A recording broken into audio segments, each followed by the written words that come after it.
Good morning, ladies and gentlemen. Good morning, my friends. I come to you on this leadership platform, which I call Leadership Lessons with Dr. Stan. My name is Dr. Stanley Maposa, and I've been running these leadership lessons. We're in season 2 now. Today, I'm discussing a subject of interest to me that is called communication in leadership. And I would like to just share some bit of experiences and share some insights around why you need to communicate as a leader and how you need to be communicating. I don't promise to give you the whole lecture of for communication. I trust there are others that can do it better than I do. What I'm doing here is a high-level insight as to why you should communicate and how you should communicate, and maybe when you should communicate as a leader, and the criticalness of communication in leadership. I'd like to start you off with some few examples of communication gone wrong. If you have been in a situation whereby you meet somebody who speaks a vernacular language or a native language that you don't know, and they are trying to communicate with you, they're trying to talk to you in their own language, and in the process they keep on increasing the volume, and they think that because they are speaking louder, then you'll understand that language which you don't know, which you have never heard. I'm talking about maybe Japanese, Chinese, Russian, and somebody is talking to you in that language, and they think maybe if they raise their voice, then you are going to hear better.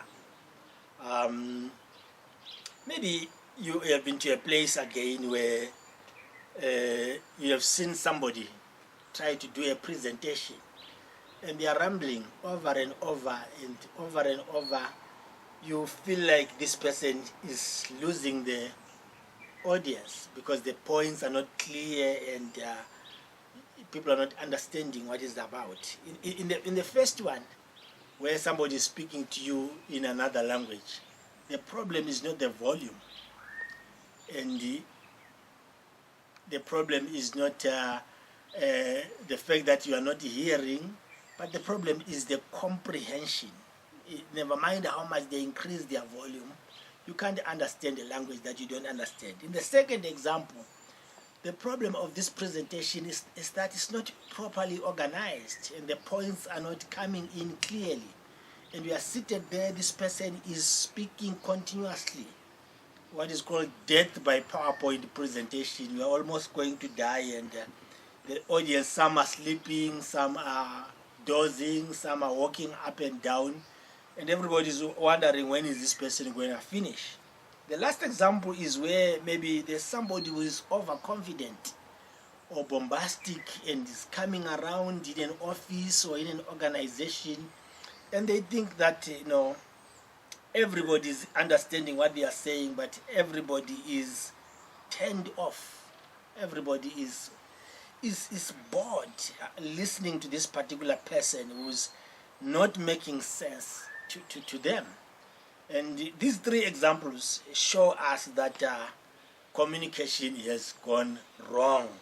Communication has failed in a language that you don't know, in somebody who's making a presentation that is not comprehensive, or somebody who is bombastic and throwing large terms, large vocabulary, and you are not even understanding what they are saying. In these examples, nothing is being achieved through the communication of the three people that I've given you examples of. They are not achieving anything. They are not changing anything through their communication. They are not impacting anyone. And perhaps the best thing to say is that people are annoyed by this kind of communication. And I'm not sure that I'm going to annoy you today as I introduce you to communication. But let's move on and answer these two questions. Why do you communicate? And why is it important that you communicate? 3 reasons that I'm going to advance. The first reason is that you communicate so that you can amplify and expand your impact. You have this impact that you have this vision that you have this exciting concept that you have. And therefore, when you are communicating, you are trying to amplify it and you are trying to expand it so that impact may not only be with you that he has got it, but those that are listening to you, those that are hearing you, may also move with you, and you are expanding and impacting and amplifying the impact of the stuff that you want to communicate. In other words, when you communicate, you do so that you collaborate with others. You do so that others can listen to you and you can listen to others. You do so that your vision can be understood by others so that they can be able to participate in your plan. You communicate as you expand and amplify your impact so that you solve problems alongside with others, and you also offer new ideas to others. So that's the first reason why communication should be done and why it is important. The second reason is that you communicate, because if you don't communicate, because if you don't communicate, the worst is going to happen when people make assumptions on their own. In other words, you communicate in order to address perceptions and assumptions that people may have on their own because of lack of communication. What I'm trying to say is that if you don't communicate, people will make their own conclusions. People will fill in the blanks themselves. People will say you are not communicating because of this, or you are communicating because of this, and in the process they will make very, very wrong decisions and very wrong judgment and very wrong conclusions because no one is communicating. I'll tell you something, that in this COVID-19 days, when no one has been communicating, or when people have been communicating not accurately, as accurately as it should be, a lot of people have got chances. They've come in with chances. They were taking chances, posting fake news, posting their own stories, posting a lot of audios, a lot of videos, a lot of write-ups, trying to communicate, because either somebody is not communicating, or either somebody is not communicating fully, and therefore there is somebody who is filling in the gaps. And the problem of filling in the gap is that people don't fill in the blank with good things. They fill in the blank with bad things. They say this is happening because of this, and somebody creates a story out of no story and starts to communicate and start to mobilize people and start to tell people what you are not going to tell them. So you rather, as a leader, communicate first so that people will not assume the worst out of lack of communication. In other words, even if it's bad news, you need to communicate those bad news yourself. And it is better that the bad news be spoken from the proverbial horse's mouth rather than from somebody else who's going to add some salt, pepper, garlic, and all these other things and spoil the whole relish. So you rather communicate it yourself so that you also address something that is called the grapevine. There's something called the grapevine. And actually, if you find a grapevine in an organization, in a company, in a church, in any other setup, you must know that communication has gone wrong. Because grapevine thrives through lack of communication.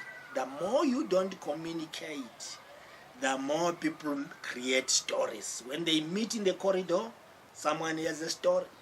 When they meet in the kitchen, someone has a story. When they meet, when they go home, they go together, they go to catch a test together, they have a story.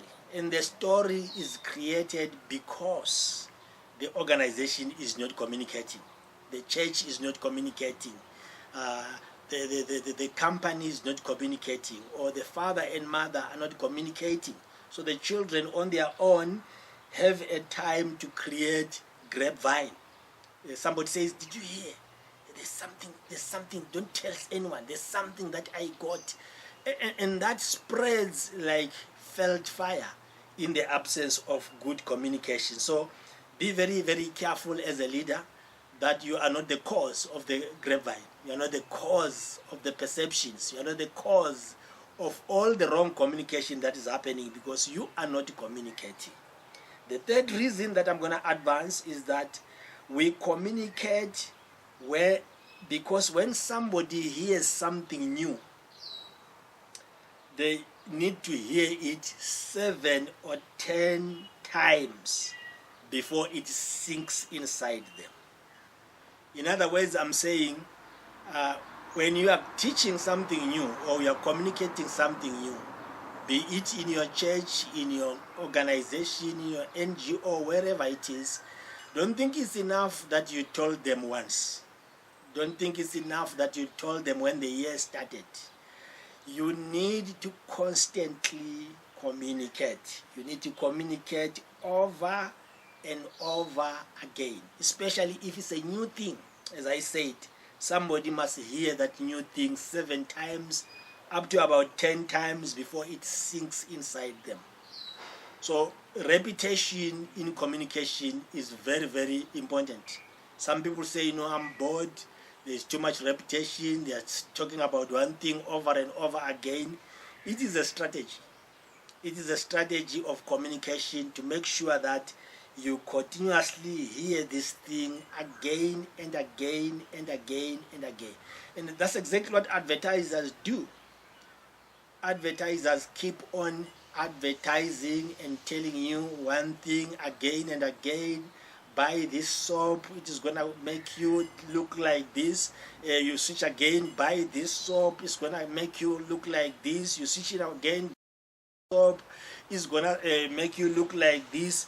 And at the end you buy that soap because something has convinced you after so much of communication, so much of talk, so much of repetition has happened. And propagandists and politicians also do the same thing. They keep on repeating their slogan, they keep on repeating their message again and again and again and again until you get to say, no, let me try this thing. Let me try this thing. And I'm urging you as a leader, wherever you are, to constantly communicate, constantly say it out, constantly repeat your stuff. If it's your vision, constantly repeat your vision, constantly repeat your core values, constantly repeat your mission, constantly repeat your strategic objectives, constantly repeat what's your target and why are you working in this place and not in that place, so that your people understand, and whenever they meet others, they are asking them questions, they can be able to answer and represent you. They know this stuff. It has been spoken over and over again. It has been repeated over and over again. I tell of a story that happened to me about this thing, whereby, I traveled to Mutu, KwaZulu-Natal, which is 5 kilometers from here in Joburg. And there is a song that I did not like. I think me and you, we have songs that we don't like, and we think, if this song was not recorded, or if I have a way to just close this song is dirty, this song is not nice. So there was a song I didn't like, and I was telling everybody around me that this song, I don't like it. And I happened to travel to go to 5 kilometers by taxi, yes, combi, taxi. And as I was traveling there, the driver of this taxi was playing this song that I did not like. I was seated there, I say, how can this guy play this song and everybody loves the song, everybody doesn't care about the song, and he keeps on repeating the song. I think that's the only song that he had. He didn't have any other song. He had only that song. I also didn't have any other song to say, okay, sir, can you try these ones? But he kept on playing this song. Maybe it motivated him to drive faster, or it motivated him not to sleep while driving. I don't know the reason. But this song was dealing with me. As it was being played again and again and again for 5 hours, I dropped off after 5 hours and found myself singing that song. And some people were asking me, you said you don't like this song some 2 days ago. You are singing it today. What has happened?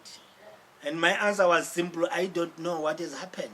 But later on, as I read some of these things, that communication must be repeated, I realized that the effect of repeated message made this song to just sit somewhere inside me. And unconsciously, I found myself just singing the song that I did not like. So what am I saying here? I'm saying that even some things that we don't like, if they get to be repeated again and again and again, you almost start to like them. Even some things that are not true, when they get to be repeated again and again and again and again, you almost start to think that they are true. You start to look at them anew and say, no, why is the thing repeated several times? Maybe it's true. Let me start to consider it. Let me start to read it. Let me start to research about it. Maybe it is true. And that's exactly what communication does, and the effect of communication to the continuous repetition that I talked about. So you need to say something so that people don't assume they got it. You need to communicate it over and over again. And you need to communicate it in a variety of ways. You need to do online communication, face-to-face communication, group communication, non-verbal communication, various ways, email communication. Sometimes you do graphs, sometimes you do pictorials, on and on again, until the people finally know and understand that now this thing is exactly what we should be doing. Especially, as I said, if it's a new concept, we are introducing something new that people were not using before, or you are introducing a new package or a new app or a new database or something that is new that people must be working on. Continuous communication must happen. I remember one day when I also worked in another organization, and there was a new app that was introduced, a new database that was introduced for capturing information. Before that, people were using their hands and they were collecting information, making a lot of mistakes, losing those papers and so forth and so forth. And here we are now, we are supposed to be computer based and putting all the information in the computer. And at that particular time, we're working with rural based development workers whose education is minimal, and therefore we're supposed to teach them computers. And guess what? How we won with those guys. It was a continuous communication, demonstrating, drawing the computer, drawing those keys and saying, this is key so, this is key that, this is key so. When you press here, this is what happens. When you press here, this is what happens. We took some of those pamphlets that were written in English, sat down, translated them into isiZulu, because I was working in KZN.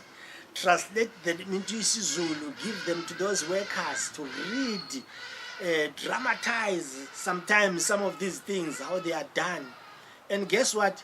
Old women that never went to school started to use the computer. And I know some of them, they are still there now. They are happy that, no, you men, you taught us a computer. We didn't know a computer. We're not going to use a computer if you didn't do what you did. And I'm grateful, because now they know how to do a computer, because there was continuous communication, continuous engagement, translation of document, repetition, demonstration. Say, okay, you come here, show others how you did it. They show others, I did it this way. Oh, I failed here. Oh, come you next, show others how you did it. Consistently until they were experts. And some of them, I saw them being taken by the organization that I worked for to go and teach other provinces computers as experts, and that was interesting to see. So constantly communicating is very crucial. Lastly, why do you communicate? You communicate because you want to build credibility over time. So credibility is something that does not come one day. If people are going to trust you, credibility just simply means trustworthiness. It comes from credit, people giving you credit, knowing you, knowing what your company stands for, knowing what your organization stands for, following it, listening to it, supporting it. That credibility does not take one day. When you communicate again and again, you communicate so that you build the credibility over time. Many of the organizations that we know that are very big today, they continuously communicated. I've always told people that Coca-Cola is one of the biggest companies. I'm not advertising it. It's one of the biggest companies. But that company does not stop communicating, does not stop advertising. Never mind how much money they have. Never mind in how many countries they are found. They continue to communicate. They continue to speak about what they are doing. Don't tell us that you told us last year. Don't tell your staff that I told you last week. Why don't you understand? I told you 3 months ago. It was 3 months ago. We want to hear it again from our leader. We want to be told again. And don't say, I tell you again and again, you don't hear, you don't listen, you have got tough heads, what, you are dunder heads, what, you are numbskulls, all those insults. No. We want to hear it again until it sinks inside us. And we also want to hear it from you, who's our leader. People need to hear from you all the time so that they can trust you, what you say, and especially in tough times. In tough times, communication is very, very critical. In emergency situations, I worked in emergencies a lot.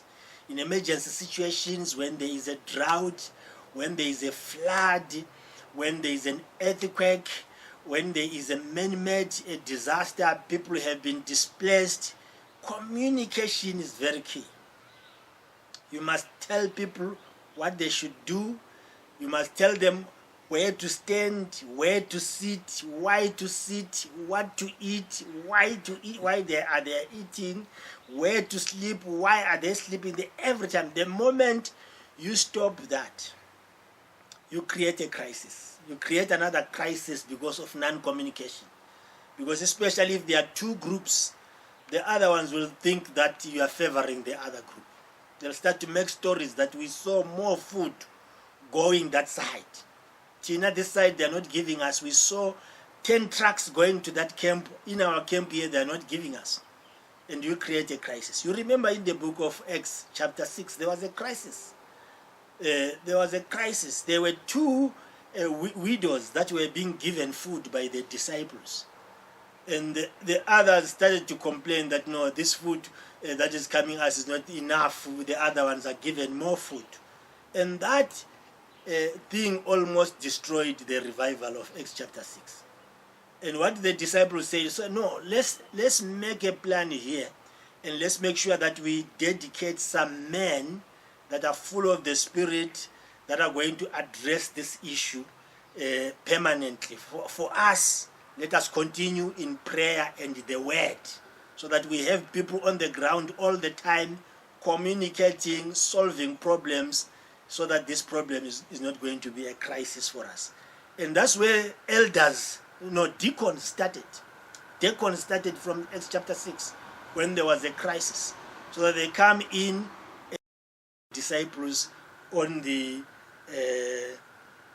issues that had risen at that particular time. In other words, what I'm saying here is that we communicate because it is an incredibly important part of leadership. I want you to underline that. Communication is an incredible, powerful, serious, and critical part of leadership. As I have always said, a leader's job is to challenge the status quo. How do you challenge the status quo? By communication. The other thing, the leader's job is to solve problems. And how do you solve problems? By communication. And the other role of the leader is to build the potential in others. How do you build potential in other people and make leaders out of followers? By communication. And the other role of the leader is to serve people, servant of the people. And how do you serve people? You communicate with the people. You can't serve people when you are quiet, just being seen, busy, running up and down and not talking. You must be communicating. And the other one, the other role of the leader is influence. How do you influence people? You influence people by communicating. In this day and age, you have people that are called influencers. And what do influencers do? They communicate. They have mastered the skill of influencing and communicating. So every leader should be an influencer that learns the art of communicating so that you influence other people. In order for you to do that, you need to amplify and expand your impact. You need to mobilize people around a cause. Your organization is a cause. Your church is a cause. Your company is a cause. So you must mobilize people around that cause through the medium of communication, which means, in simple terms, understanding your people and getting them excited about the good stuff that you are bringing. It means bringing them along with you. You also need credibility when the tough gets tough.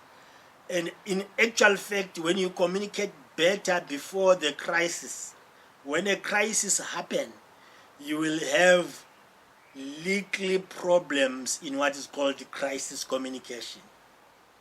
Some of the crisis communication that is difficult and people fail to communicate is because they were not communicating before a crisis happened.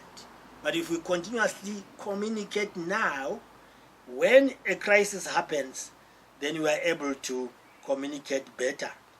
I know other people say, no, I've been telling them, I can't remind them again and again. Let me just put my head down and focus on what I'm doing. They will see for themselves. No. And sometimes someone says, no, let me do it on my own. I can't communicate with them. They are not understanding. Let me now do it on my own. There's that temptation. There's that temptation to say, let me do it on my own.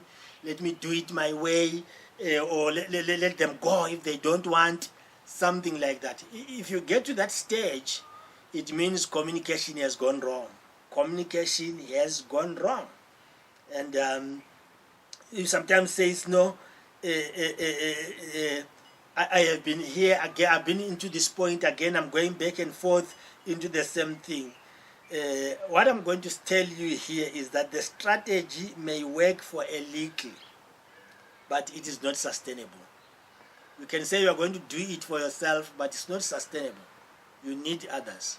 You can say you have told them again and again, you are tired. It's not sustainable. So communication helps you to solve those problems long term. It is sustainable if you want to solve problems. That's communication. Communication is sustainable for your solving of problems. It is also sustainable for your leadership, and it is also sustainable in order for you to change things for the better. Therefore, you must collaborate, and therefore you must communicate. I'm saying this message to you as a leader. I don't know what kind of a leader you are. Maybe you are a husband in your house. Maybe you are a leader in a church, maybe you are a leader in a civil society organization, or you are a leader in government or in private sector. Wherever you are a leader. You need to start to collaborate. You also need to start to communicate. So communication helps you in collaboration. Actually, this word communication itself comes from the word common. Common, communicate, communion, communal. Though all those words have a similar root. In other words, when you communicate, you are trying to make something common. You are taking what you know so that somebody else understands it, and you have something in common between you and them. In other words, communication is a glue that brings commonality between two people. So we have to work together because we have understood each other. Actually, the Bible even says, how can two work together if they don't agree? How can two work together if they don't have anything in common? And communication is quite critical to enable us so that we become common, or to enable us to see that we can't be common, and therefore we agree to disagree if we can't be common. Let me go to the next part here and discuss with you briefly what I call effective leadership and communication. Effective leadership necessitates effective communication. What I'm saying there is that if you are going to be an effective leader, you must be an effective communicator. And in most cases, effective communicators are effective leaders. I've seen a lot of leaders that know how to communicate, and they lead well. They know how to sell their vision. They know how to sell their idea. They know how to mobilize their people, to motivate their people through communication.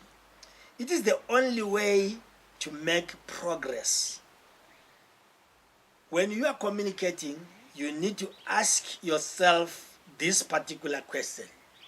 What is this question that you need to ask yourself when you are preparing to communicate? Actually, it's not one question; it's a number of questions. I'm gonna ask you a few questions here that will lead you into understanding why you should communicate and why you should communicate effectively. The first question says, what am I trying to achieve? Before you communicate, you have a goal, have an end product to say, why am I communicating? What am I trying to achieve through this particular communication? Number one, is it new information that I am giving to the people? Because when you are communicating new information, your method of communicating new information differs from communicating old information. What we already know, maybe you remind us. But what is new, and you are bringing it afresh, it has got a method of bringing something new. You are bringing a new concept, you are bringing a new understanding, you are bringing a new way of doing things, you are bringing a new method or procedure or policy within your company. So you communicate differently because there is new information that you are bringing in. Secondly, is it problem solving of a thorny issue? Do you have a challenge or a thorny issue that you want to solve? If people are stealing in the organization, it's a thorny issue, they are stealing.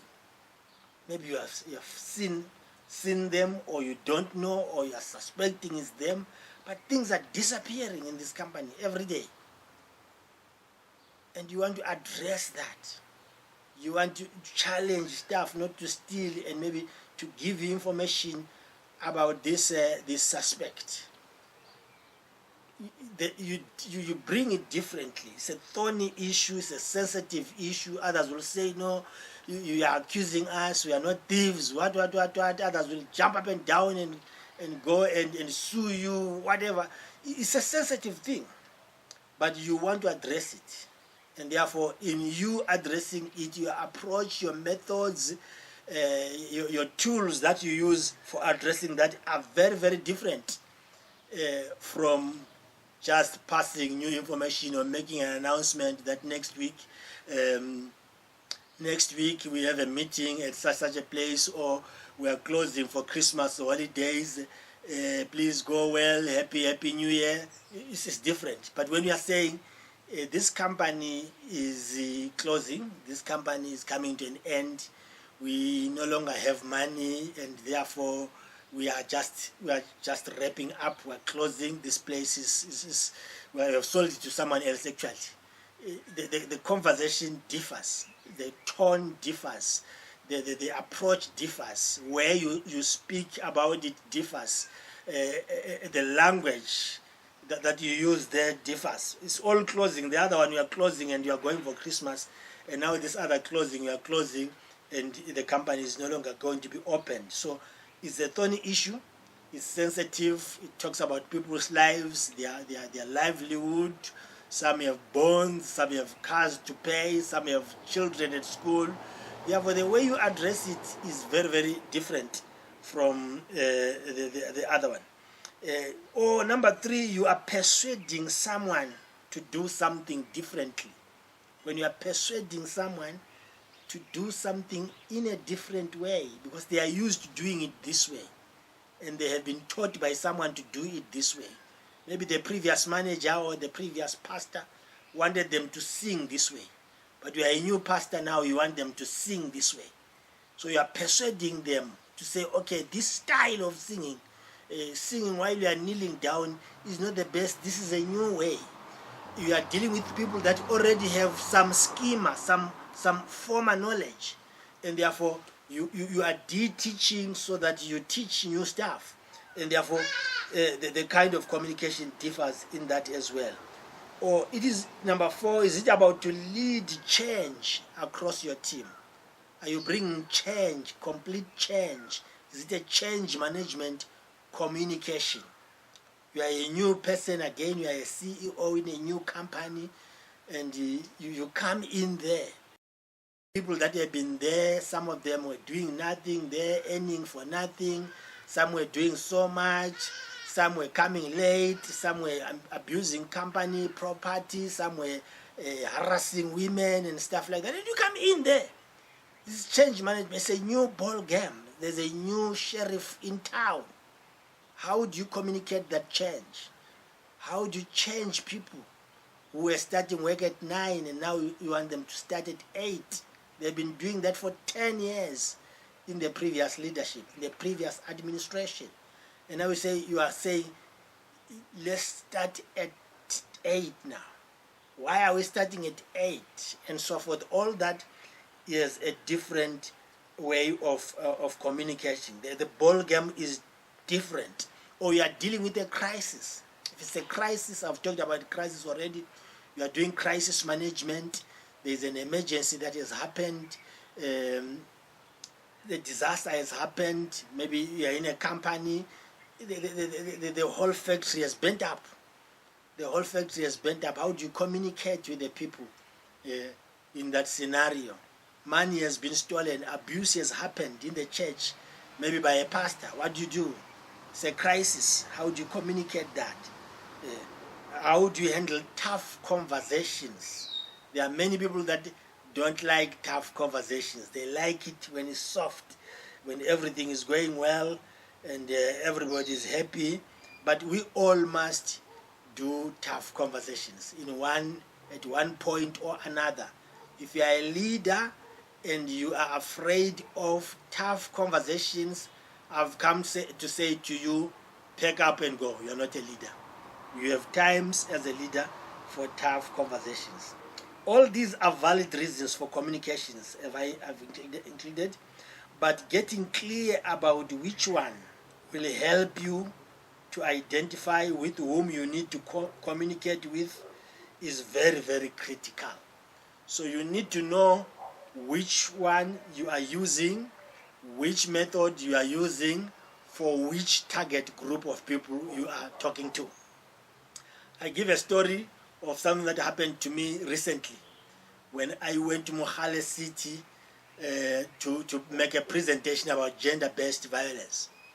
I made a very, very tough, technical presentation explaining what is gender-based violence, how do you see it, how should it be handled, and so forth, what are the challenges, and so forth. I put it in PowerPoint, I said, let me go. I left, I went. When I got to that meeting, I found that the audience or the target people that were there were not what I'd been told. Maybe because of various reasons, people sign in that they are coming and last minute they don't come, they send children. Say, you go and represent us. I get there, I find children. 99% are children. Adults are not there. And I sit there, I decide what should I do, should I leave, should I tell the organizers, no, my PowerPoint is different from this, I can't speak, what, or I start to complain, should I start to complain and say you told me this, now is this? I said, no, I have no time to complain, I have no time to talk to the organizers, maybe it's not their fault, they are already stressed up, there are a lot of things they are dealing with in trying to solve this problem. Let me just change myself. Let me change my presentation and adjust it so that it fits the level of the children. Quickly, I wrote some notes there, and my turn to speak came. When my turn to speak came, I got into the podium, and guess what I did? I started to relate stories. Instead of a presentation, I related a story about how this gender-based violence started in the beginning in the Bible in Genesis chapter 3, how God had created earlier in Genesis 1 and 2 a society where people were equal, men and women, no fight, no raping, no abuse. These two people were happy in a garden until day two happened. And in day 2, the serpent came and deceived them and said, no, this is not the right thing for you to do. The right thing is this one.